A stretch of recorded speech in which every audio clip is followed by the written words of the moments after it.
هاي في العبود. تهجرت من درعا بعام 2018 أثناء تهجير القسري بالباصات الخضر. جيت على إدلب هون.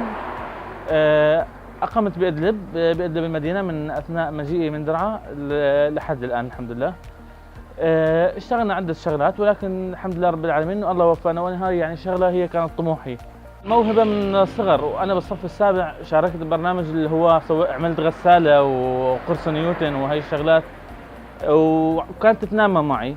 أما ما كان يصير لي الفرصة اللي يكون عندي الورشة الخاصة فيها سبحان الله إنه أمارس هوايتي فيها، فحاولت إنه كرس كل جهدي لحتى أوصل للمرحلة هي إنه أشتغل الشيء اللي أنا حابه الحمد لله رب العالمين.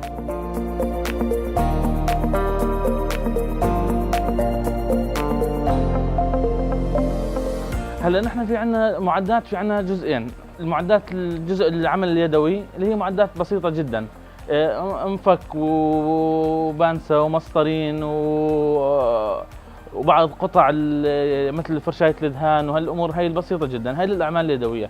الاعمال الثانية اعمال الخشب وقص الخشب، في عندنا ماكينة ليزر، في عندنا طاولة قص للخشب الضخم بشكل عام، في عندنا ماكينة CNC للخراطة على الخشب. هاي للمعدات الثقيلة.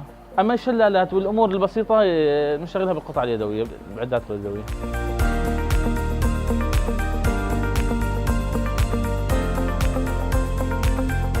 هلا التصاميم سبحان الله هي الهام تيجي، يعني احيانا تكون فرضا صافن بالليل هيك بيطلع ببالي فكره، احيانا ممكن نشوف فكره على النت بستوحي منها فكره معينه وبطبقها بشكل ثاني. اما انه بشكل عام 90% من الافكار الهام، يعني خاصه الشلالات البيتونيه او الشلالات الاخضر، يعني هي شبه جديده هون بشكل عام.